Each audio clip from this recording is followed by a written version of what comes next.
இது சாதிரியான நடைபெற்ற படுகொலை கிடையாது. இப்போ மறுபடியும் நான் சொல்கிறேன். ஏன்னா இதற்கு முன்னாடி நவீனுக்கும் தீபக் பாண்டியனுக்கும் எந்த ஒரு முரண்பாடு கிடையாது. ஏன்னா தம்பி தீபக் பாண்டியன் பிரசதி பண்ணிடுவாங்க ஆதரவாளர். அதே போல் நவீனுங்கிறாலே ராயல் கிங் மதன் தேவர அவரோட ஆதரவாளர். அப்போ இவங்களுக்குள்ள எந்த இதுவுமே கிடையாது. இது வேறு ஏதோ ஒரு சதி மூலியமாக நடந்திருக்கு. இது கடைசியில் ஒரு சில பேர் இது ஒரு சாதிய மோதலாக ரெண்டு தரப்புமே ஒரு சில பேர் கொண்டாடுற, ஒரு சில பேர் சண்டை போடுறேன். என்னை பொறுத்தவரை இது தவறான விஷயம். ஏன்னா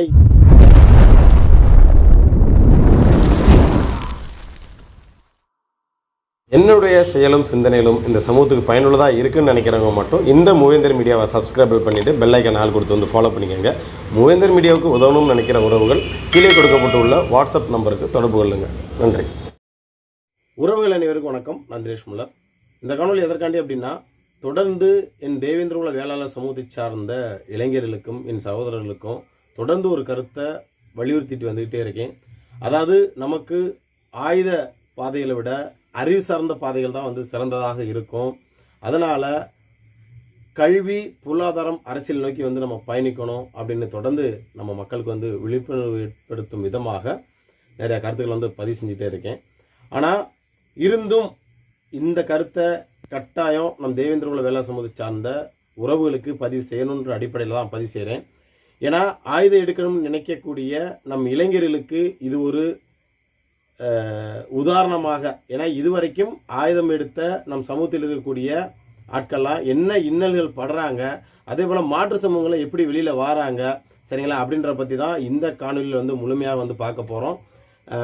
மெயினாக நான் ஆயுத புரட்சி செய்ய போகிறேன் அப்படின்னு சொல்கிறவங்க மட்டும் கண்டிப்பாக இந்த காணொலியை மிஸ் பண்ணாமல் முழுமையாக பாருங்கள். எனக்கு தெரிஞ்ச விஷயங்களை நான் பார்த்த பார்வைக்கு, அதாவது நம்ம கண் கூட பார்க்குறோம் இல்லையா, நம்ம சமூகத்தில் ஒருத்தர் ஒரு கொலை வழக்கில் போனால் எந்த மாதிரி கஷ்டப்பட்டுட்டு இருக்கிறான், இதே மாட்டு சமூகம்னா எப்படி வெளியில் வராங்க அப்படின்றத நம்ம கண் கூட பார்க்கணும்னா அதன் அடிப்படையில் சில கருத்துக்கள் பதிவு செய்கிறேன். ஸோ இந்த கருத்தை ஏற்றுக்கிட்டு இல்லை நமக்கு இந்த ஆயுத பாதைகள் தேவையில்லை, அறிவு சார்ந்த பாதைகள் தான் நமக்கு தேவை அப்படின்னு நினைக்கிறவங்க, ஸோ இந்த சமூக முன்னேற்றத்தை நினைக்கிறவங்க ஸோ அதை நோக்கி பயணிங்க. இல்லை நாங்கள் இப்படி தான் போவோம் அப்படின்றது அது உங்களோட தனிப்பட்ட விருப்பம், அதில் நான் தலையிட விரும்பலை. ஸோ என்னோட கூட பிறந்த சகோதரனுக்கு என் மனசில் பட்ட விஷயங்களை உங்கள்கிட்ட கொஞ்சம் ஷேர் பண்ணிக்கணும்னு நினைக்கிறேன். சரி, முதலாவதாக ஒரு சில விஷயங்கள் நம்ம மக்கள்கிட்ட சொல்லணும்னு நினைக்கிறேன். அதாவது இன்னைக்கு ஆயுதம் ஏந்தி போராடக்கூடிய நம் சமூகத்தை சார்ந்தவர்கள் புதிதாக ஒருவர் இழப்பு நடக்க அடுத்து புதிதாக ஒருவர் தோன்றுவது அது தொடர்ந்து இயல்பாகவே நடந்துக்கிட்டே இருக்கு. சரி, முதல்ல நம்ம அதாவது படக்கூடிய இன்னல்கள்ன்ற சொல்கிறத விட முதல்ல பிற சமூகங்கள் எப்படி வெளியில் வராங்க அப்படின்றத பற்றி மட்டும் முதல்ல ஒரு உதாரணத்துக்கு ஒரு 2 விஷயத்தை மட்டும் நான் சொல்லணும்னு நினைக்கிறேன். ஏன்னா அப்போ தான் நீங்கள் உள்ள முழுமையாக இந்த விஷயத்தை என்ன தான் நான் சொல்ல வரேன்னு உங்களால் கேட்க முடியும். அதாவது ராமர் பாண்டியனுடைய படுகொலை உங்களுக்கு தெரியும் நினைக்கிறேன். இப்போ ரீசெண்டாக நடந்தக்கூடிய அந்த படுகொலை தெரியும் நினைக்கிறேன். அந்த கொலை வழக்கில் யாரெல்லாம் குற்ற வழக்கில் A1, A2, A3 இந்த மாதிரி வரிசையில் கொண்டு போனாங்களோ அவர்கள் எல்லாம் நீதிமன்றத்தில் போய் மறுபடியும் அவங்க சிறைவாசம் போய் அதை உடைச்சி வெளியில் வந்துட்டு மறுபடியும் வேறொரு வழக்கில் இன்றைக்கி அவங்க உள்ளே போயிருக்காங்க. எப்படி ராமர் பாண்டியன் படுகொலை வழக்கில் யாரெல்லாம் குற்றவாளின்னு சொன்னாங்களோ அவங்க எல்லாம் வெளியில் வந்துட்டாங்க. வெளியில் வந்துட்டு மறுபடியும் வேறொரு கொலை முயற்சி வழக்குலையோ கொலை வழக்குலையோ போயிருக்கு. அதை நான் முழுமையாக பேச முடியாது, புரியும் நான் நினைக்கிறேன். அதனால் வேறொரு வழக்கில் இப்போ அவங்க சிறையில் இருக்காங்க. இரண்டாவது, அதற்கு பிறகு இதே தூத்துக்குடியில் ஒரு ஆட்டோ ஓட்டுநரை நம் சமூகத்தை சார்ந்த அருண் பாண்டியன்ற ஒரு சகோதரர் வெட்டி படுகொலை செஞ்சு அவர் கோர்ட்டில் சரணடைஞ்சு அவர் சிறைக்கு போனார். ஆனால் அவர் இதுவரைக்கும் வெளியில் வரல. வெளியில் ஏன் வரல அப்படின்னு கேட்டால் ஒவ்வொரு முறையும் காவல்துறை தரப்புலேருந்து இவரால் ஒரு பிரச்சனை இருக்குது, இவர் ஏதாவது பதில் சம்பவம் பண்ணுவார் அப்படின்னு இதுவரைக்கும் அந்த அருண் பாண்டியன்ற சகோதரனுக்கு இதுவரைக்கும் பெயில் கொடுக்கல. சரி, இது 2வது நடந்த. 3வது பார்த்தீங்கன்னா தம்பி தீபக் பாண்டியனோட படுகொலையில் உங்களுக்கே தெரியும். சிசிடிவி ஃபுட்டேஜ் முன்னாடி யாரெல்லாம் அந்த கொலை குற்றத்தில் ஈடுபட்டான்னு உங்களுக்கே தெரியும். அதில் 6 மாதம் கூட ஆகல, அதில் எத்தனை பேர் வெளியே வந்துட்டான்னு உங்களுக்கு தெரியும். குறிப்பாக ஒரு 6 பேர் மட்டும் 4 பேரை மட்டும் உள்ளே இருந்தாங்க. அவங்க இப்போ ரீசெண்டாக எல்லாருமே அந்த வழக்கில் உள்ளவங்க, அதாவது குண்டாஸ் முடிஞ்சு அவங்க இன்னைக்கு வெளியில் வந்துட்டாங்க. தம்பி நவீன் 3ஆம் தேதியே எனக்கு தெரியும். நான் வீடியோ பதிவு செய்யலை. ஏன்னா அந்த வீடியோ போட்டோம் இந்த மாதிரி தீபக் பாண்டியன் கொலை வழக்கில் இருக்கக்கூடிய நவீன் உட்பட எல்லாருமே வெளில வந்துட்டேன் அப்படின்னு போட்டால் உடனே கமெண்டில் என்னன்னு கமெண்டில் போடுவேன், அது ரீல்ஸாக போடுவேன். இந்த மாதிரி தேவையில்லாம் பதிவு செய்யுங்க அப்படின்னால தான் அந்த வீடியோ வந்து நான் பதிவு செய்யலை. ஏன்னா ரொம்ப சின்ன பையன், அந்த பையனுக்கு ஒரு 23 வயசு நம்ம தான் இருக்கும். தேவையில்லாமல் சின்ன வயசுலேயே அண்ணனுக்காண்டின்னு ஒரு கொலை, அந்த மாதிரி நல்ல ஒரு கபடி பிளேயர்னு வேறு சொல்கிறாங்க. அதனால் வந்து நிறைய ஒரு வாழ்க்கை வந்து ரொம்ப சீரழிஞ்சு போச்சு. அதுக்கு தான் அண்ணன் இவர் அந்தோனியனை வந்து நல்ல ஒரு படம் எடுத்திருப்பார், சாயம்ன்ற படம். அதில் வந்து அந்த சமூக இளைஞர்கள் வந்து எப்படி சாதின்ற போர்வைகள் வந்து இழுத்துக்கிறாங்க, அவங்க எப்படி சிறைக்குள்ளே போயிட்டு அடுத்தடுத்த கொலைகள் பண்ணுறாங்க அப்படின்னு அருமையாக அந்த சாயம்ன்ற திரைப்படம் வந்து அண்ணன் அந்தோனியனை வந்து எடுத்திருப்பாங்க. சரிங்களா? அந்த மாதிரி தான். ஏன்னா நிறையா வந்து அது புரிதல் இல்லாமல் ஒரு சில இளைஞர்லாம் இன்ஸ்டாகிராமில் அது இதுன்னு தூக்கிச்சு கொண்டாடிட்டு இருக்கீங்க. ஸோ தவறான அழிவு பாதைக்கு இளைஞர்கள் வந்து போகக்கூடாது அப்படின்றத நம்ம தொடர்ந்து நம்ம வந்து வலியுறுத்தி வந்துட்டு இருக்கோம். இப்போ புரியுதா நான் என்ன கான்செப்டில் சொல்ல வரேன்னு? இதற்கு முன்னாடி தீபக் பாண்டியனோட கொலை வழக்கில் சிசிடிவி ஃபுட்டேஜ் ஆதாரம் முன்னே இருந்தும் அவங்களுக்கு அந்த குண்டாசெல்லாம் உடஞ்சி வெளியில் வந்துட்டாங்க. ஆனால் அதற்கு முன்னாடி அருண் பாண்டின்ற ஒரு சகோதரர் அவர் ஒரு ஆட்டோ ஓட்டுநர் வந்து படுகொலை செஞ்சார்னா அதுக்கு இதுவரைக்கும் எந்த ஒரு ஃபுட்டேஜோ எந்த இதுவுமே காவல்துறை எடுத்திருக்காங்கன்றாலும் இது வரைக்கும் நம்ம அதை பார்க்கவும் முடியல. ஆனால் இன்ன வரைக்கும் அவர் வந்து வெளியில் வர முடியல. அப்போ சட்டம் எந்த அளவுக்கு இருக்குது, அதாவது வந்து பார்த்தீங்கன்னா நீதித்துறையில் சாதி இருக்குதா, இல்லை காவல்துறையில் சாதி இருக்குதா, இல்லை வழக்கறிஞரில் சாதி இருக்குதா நான் ஆய்வு பண்ண விரும்பலை. அப்போ யார் யார் எப்படியெல்லாம் வாராங்கன்றத நீங்கள் சிந்திங்க. அதாவது இன்றைக்கி வந்து நான் ஆயுத புரட்சி எடுத்து நான் வந்து சமூகத்தை முன்னேற்ற போகிறேன்னு ஒரு சில இளைஞர் வந்து நினைக்கலாம். நீங்கள் நினைக்கக்கூடிய நீங்கள் உங்களால் உங்கள் குடும்பம் எந்த அளவுக்கு சீரழிஞ்சு போக போகுது அப்படின்றத வந்து தயவு செஞ்சு உணருங்க. எங்களாம் ஏன் நான் அதை சொல்கிறேன் அப்படின்னா, உங்களோட உணர்வுகளை யாராவது தூண்டி விட்டுட்டு அதில் வந்து சரியாக இருக்கலாம், சாதிக்காண்டி நம்ம பண்ண போகிறோம் நீங்கள் பண்ணலாம். ஆனால் அழிய போகிறது நீங்கள் மட்டும் கிடையாது, உங்கள் குடும்பமும் தான், உங்களோட உறவினரும் தான். அதனால் பாதிக்கப்பட போகிறது அவங்க தான். அந்த அருண் பாண்டியனோட அப்பா அம்மாலாம் வந்து வழக்கில் சேர்த்து விட்டாங்க. இன்றைக்கி அவங்க படக்கூடிய சிக்கல் இது. ஏன்னா ஒரு உதாரணம் சொல்கிறேன் அப்படின்னா, அண்ணன் கரியாளமலர் வந்து ஒரு சில விஷயம் சொல்லியிருக்காரு. இல்லைப்பா ஒரு சில விஷயங்களை நான் வந்து இந்த மாதிரி போலீஸ் தரும்போது என்னால் எங்கள் அப்பா பல கொடுமையை சந்திச்சிட்டாரு, எங்கள் அப்பா அம்மா பல கொடுமையில் சந்திட்டார் அப்படின்னு என்கிட்ட ஷேர் பண்ணியிருக்காரு அந்த அண்ணன் வந்து. அப்போ இந்த மாதிரி காவல்துறை நெருக்கடிகள் அதிகமாக இருந்திருக்கும். சரிங்களா? இப்போ நான் ஏன் இந்த ஆயுத பாதை வேணாம்னு சொல்கிறேன்னு தெரியுமா? நீங்கள் என்னைக்காவது வாழணும்னு நீங்கள் நினைக்கும் போது கடைசியில் அது வாழ முடியாது. சரிங்களா? அதே போல் ஏன்னா இன்றைக்கி நிறைய இளைஞர்கள் அதாவது ஒன்று தொட்டு ஒன்று இவருக்காண்டி நான் இதை பண்ணுறேன் அவருக்காண்டி இதை பண்ணுறேன் அப்படின்றது வருது. இன்றைக்கி நிறையா பேர் கூலிப்படையாக சிலர் வந்து வேலை செய்கிறாங்க. உங்களுக்கே தெரியுமா, காசுக்காண்டி யாரை வேணாலும் கொலை செய்வாங்க. சரிங்களா? அது சொந்த சமூகமாக இருக்கட்டும், அதர் சமூகமாக இருக்கட்டும், அது அந்த மாதிரி விஷயங்கள் எல்லா சமூகத்திலும் கூட இருக்க வாய்ப்பு இருக்குது. சரிங்களா? அப்போ இந்த மாதிரியே ஒரு சூழல்களாக இருக்குது. அதனால் வந்து நான் என்ன சொல்கிறேன்னா, இந்த பழிக்கு பலி எடுப்போம், சரிங்களா, நான் ரிவெஞ்ச் எடுக்க போகிறேன் அப்படின்னு நீங்கள் போய் தேவையில்லாமல் உங்களோட வாழ்க்கையை சீரழிக்காதீங்க. அதனால தான் இப்போ உதாரணத்துக்கு நான் சொன்னேன், இத்தனை வழக்கில் இவர்கள்லாம் பாருங்கள், இந்த SC STங்கிற இந்த வன்கொடுமை தடுப்பு சட்டங்கிறது ஒரு இதுக்கும் பயன் இல்லை, ஒரு தண்டனையும் உருப்படியாக வாங்கி கொடுக்கல. சரிங்களா? ஏன்னா அது கிட்டத்தட்ட குறுகிய காலங்களுக்குள்ள, ஒரு வருட காலங்களுக்குள்ள, மிஞ்சி போனால் ஒரு 1.5 வருட காலங்களுக்குள்ள சார்ஜிட் பண்ணி அந்த கொலை குற்றவாளிகளுக்கு தண்டனை பெற்றுக் கொடுக்கணும். அப்படி பெற்று கொடுத்திருந்தால் இன்னும் அடுத்தடுத்து கொலைகள் வந்து நடந்திருக்காது. நிறைய கொலைகள் முதல்ல நம்ம மக்கள் வந்து புரிஞ்சுக்கணும், சமரசமாலாம் முடிஞ்சிருக்கு. நம்ம சமூகம் இன்னொருத்தரை அடித்து அவங்க சமரசம் பண்ணியிருக்காங்க, அவங்க நம்ம சமூகத்தை அடித்தவங்க சமரசம் பண்ணியிருக்காங்க. இந்த மாதிரி சமரசமாக போயிருக்கு. அதை கூட வந்து புதிய தமிழகம் கட்சியோட இளைஞரணி செயலாளர் ஷியாம் சொன்னாப்புல, செத்தவளை கொண்டாடுறதா வந்து அரசியலா, பசுபதி பாண்டியன்லேருந்து தீபக் பாண்டியன் வரைக்கும் இறக்கும்போது எங்கே போனாங்க, கூட்டத்தில் யாரும் சேரல வைக்கல அப்படின்னுலாம் நிறைய விஷயங்கள் பேசியிருந்தாப்புல. அவரோட கருத்தெல்லாம் உண்மையில அது வரவேற்கக்கூடிய கருத்து தான். அதில் எனக்கு என்ன மிகப்பெரிய ஒரு வருத்தம் இருந்துச்சு அப்படின்னா, யாரெல்லாம் போராட்டத்தில் வந்து நின்னாங்க அப்படிங்கும்போது ஒரு இடத்துல கூட ஷியாம் வந்து நிற்கலை. ஏன்னா அவங்களோட தாப்பனர் வந்து சொல்ல முடியாது. டாக்டர் திரு கிருஷ்ணசாமி அவர்கள் வந்து நம்ம வந்து குறை வந்து சொல்ல முடியாது. ஏன்னா அவர் அரசியலில் இருந்து இவ்வளோ தூரம் முதியவர் ஆகிட்டாங்க. ஏன்னா அவங்களுக்கும் உடல்நிலை யோசிக்கணும். இந்த வயதில் நம்ம வந்து பாதிக்கப்பட்ட இடத்துக்கு அவங்க வருவான்னு எதிர்பார்க்க முடியும். இளைஞரணி தலைவராக அவர் இருக்கார். அவர் வந்து பாதிக்கப்பட்ட மக்களை அந்தந்த இடங்களில், சரிங்களா, எத்தனை இடங்களில், சரிங்களா, சந்திச்சிருக்கலாம். ராமர் பாண்டியன் விஷயத்துக்கு வரல. அதே போல் தம்பி தீபக் பாண்டியன் விஷயம்னா செத்து 6 நாளாக குரல் கொடுக்கல. 6ஆவது நாள் அக்யூஸ்டெல்லாம் கை செஞ்சதுக்கு பிறகு தான் வந்து குரல் கொடுக்குறாங்க. அதுக்கப்புறம் தம்பி தீபக் பாண்டியனோட ஊருக்கு போகிறாங்க, மாலை போடுறாங்க, மரியாதை செலுத்துகிறாங்க. ஆனால் அன்னைக்கு தீபக் செத்த மறுநாளே புதிய தமிழகம் கட்சியோட தலைவர் டாக்டர் திரு கிருஷ்ணசாமி அவர்கள் வந்து அறிக்கை கொடுத்திருந்தால் அது மிகப்பெரிய ஒரு அதிர்வாக இருந்திருக்கும். இந்த தேவேந்திரகுல வேளாண் சமூக இளைஞர்கள் அவர் அந்த கட்சி பின்னாடி அணிவகுக்கிறதுக்கு ஒரு வாய்ப்பாக அமைஞ்சிருக்கும். சரிங்களா? ஏன்னா இன்னைக்கு எல்லார் கையிலையும் ஆண்ட்ராய்ட் ஃபோன் இருக்குது. யார் என்ன செய்கிறா ஏது செய்கிறா அப்படின்ட்டு எல்லாருமே வாட்ச் பண்ணிட்டு இருக்காங்க. அதே போல் ஒரு சில பேர்லாம் கேட்டாங்க, என்னப்பா மீண்டும் வந்து ஜான் பாண்டி வந்து இந்த மாதிரி பேசியிருக்காரு அப்படின்னு ஒரு சில பேர்லாம் கேட்டாங்க. ஏன்னா நான் இதற்கு முன்னாடி போட்ட காணொலிக்கே வந்து அவர்கிட்ட அண்ணன்ட்ட வந்து நான் கேள்வி கேட்டேன்.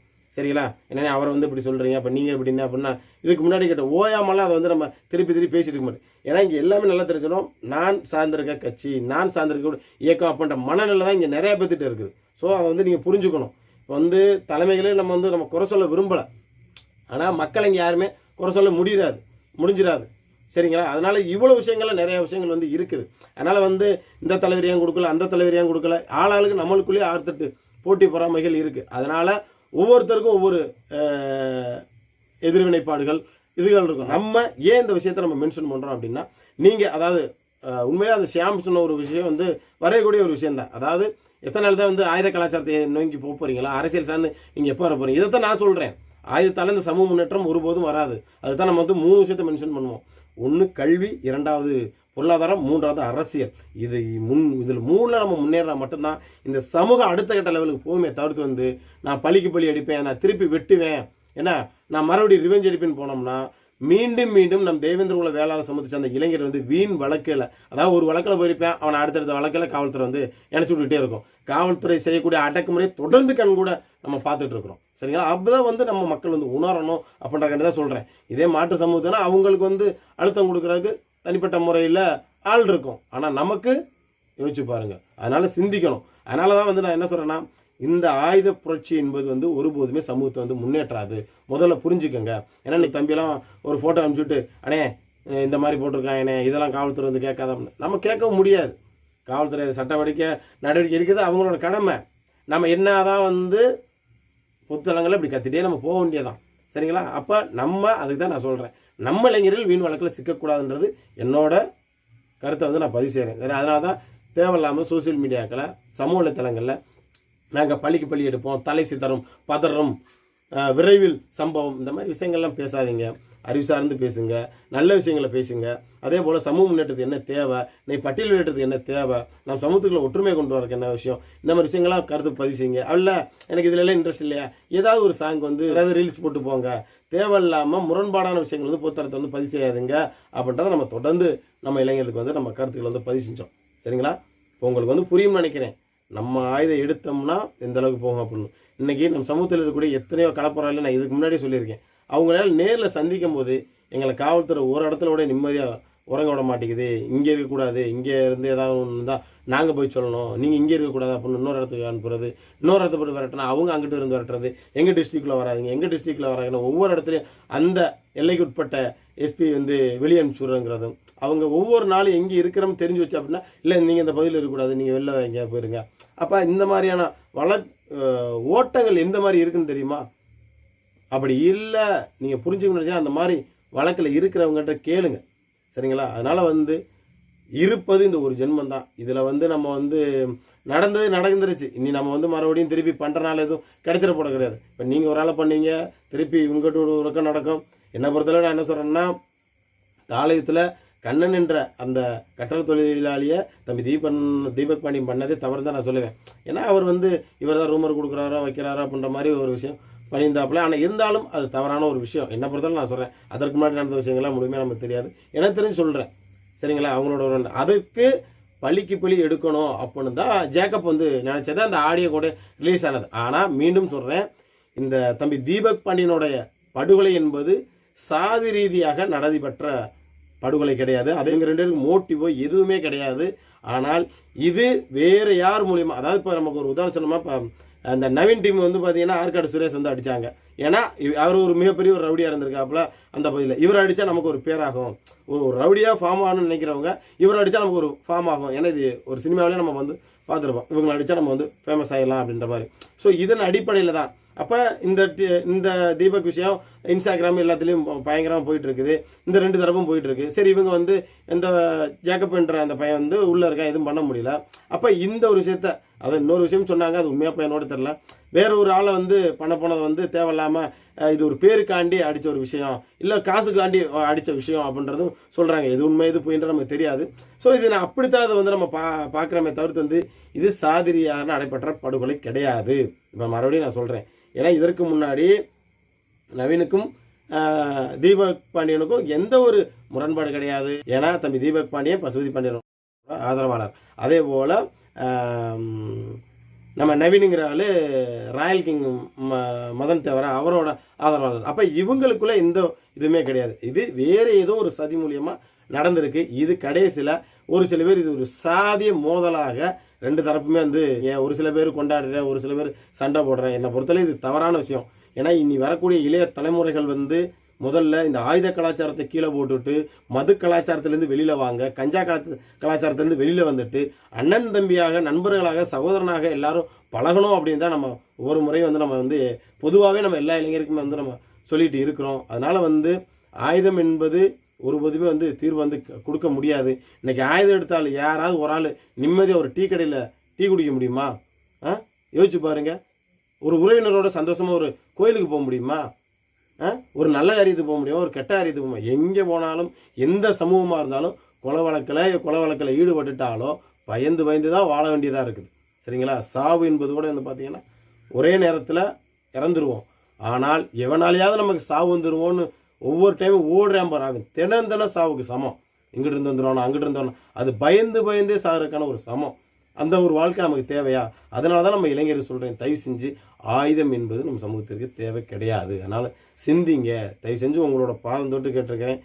உண்மையிலே உங்களுக்கு எந்த அளவுக்கு சாதி இருக்குதோ, அந்த நான் பலமுறை சொன்ன மாதிரி தான், உங்களுக்கு எந்த அளவுக்கு சாதி வெறி இருக்குதோ, சாதி உணர்வு இருக்குதோ, சாதி பற்று இருக்குதோ, அது எல்லாத்தையுமே படிக்கக்கூடிய இளைஞர் வந்து படிப்பில் காட்டு, தொழில் செய்யக்கூடியவங்க தொழிலில் காட்டு, சரியா, அரசியல் ரீதியாக காட்டு. இந்த மாதிரி விஷயங்களை வந்து ஒற்றுமைப்படுத்துங்க. இதில் தான் வந்து நம் சமூகத்தை வந்து முன்னேற்ற முடியுமே தவிர்த்து வந்து ஆயுதம் ஒருபோதும் தேவேந்திர குல வேளாளர் சமூகத்தை முன்னேற்றாது. அது அழிவு பாதைக்குத்தான் கொண்டு போகுமே தவிர்த்து வந்து அடிக்கடி தீர்வு தம்பி தீபக் பாண்டியன் சொல்லியிருந்திருக்கலாம். ஆனால் அது தீர்வே கிடையாது. அது மேற்கொண்டும் பகைகளை உருவாக்குமே தவிர்த்து வந்து அதனால் வந்து அதுக்கு ஒரு முடிவு வராது. அதனால் வந்து இவனை கொண்டான் அவன் போகிறது, அவனை கொண்டான் இவன் வாரது, அப்படி மாற்றிங்கிறது தொடர்ந்து இந்த பதட்டமான சூழல் இது தொடர்ந்து இது போன்ற சிக்கல் வந்து அரங்கேறிக்கிட்டு தான் இருக்கும். அதனால் மீண்டும் நம்ம இளைஞர்கிட்ட சொல்லக்கூடியது என்னென்னா, சமூக ஒற்றுமைக்கு என்ன தேவையோ அந்த மாதிரி விஷயங்களை வந்து தொலைநோக்கு பார்வையோ வந்து சிந்திங்க. நம்ம இளைஞர்கள் வந்து கல்வி ரீதியாகவும் பொருளாதார ரீதியாகவும் அரசியல் ரீதியாகவும் மேலே வரணும் அப்படின்ற ஒரு அன்பான வேண்டுகோளை வைத்துக்கொண்டு இந்த சொன்ன விஷயங்கள் நம்ம இளைஞருக்கு புரியும்னு நினைக்கிறேன். அதனால் மீண்டும் நான் தான் சொல்கிறேன், தம்பி தீபக் பாண்டியன் சொன்ன விஷயங்கள் எவ்வளோ நல்ல விஷயங்கள் இருக்குது. உண்மையிலே தம்பி தீபக் பாண்டியனை மதியக்கூடிய இளைஞர்கள் தம்பி சொன்ன மாதிரி நல்லா படிங்க, மது போதையிலேருந்து வெளியில் வாங்க, ஒரு தொழில் வச்சு ஒரு தொழிலதிபராக வாங்க, சரிங்களா, அரசியல் ரீதியாக ஒன்றுபடுங்க அப்படின்ற ஒரு அன்பான வேண்டுகோளை வைத்துக்கொண்டு மருதநலக்குடிகளால் மல்லரனும் பல்லரனும் பாண்டியனும் தேவேந்திர குல வேளாளர் சமூகம் சாதிப்பற்றையும் பிரசாதி நட்பையும் தொடர்ந்து சொல்லிட்டு மீண்டும் ஒருத்தர் காலையில் சந்திக்கிறேன். நன்றி.